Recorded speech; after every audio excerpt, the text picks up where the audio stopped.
Hello mga minahal kong kaibigan followers, good evening. Sana nasa magandang kalagayan kayo. Nandito naman ako mangungulit sa inyo.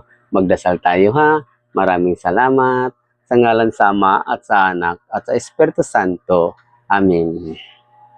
Ama naming banal na magkapangyarihan sa lahat, patawarin mo po kami sa aming mga kasalanan at nagpakumbaba kami sa harapan mo upang kami kaawaan at huwag supyahin ang aming dalangin.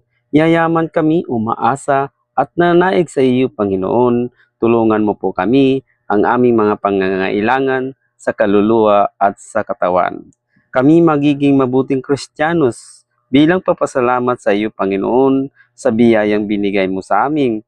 Tutuparin namin at susundin namin ang iyong mga utos. Maraming salamat, Panginoon Hesus Nazareno, ang aming tagapagligtas. Amen. Sa ngalan sa Ama at sa Anak at sa Espiritu Santo. Amen.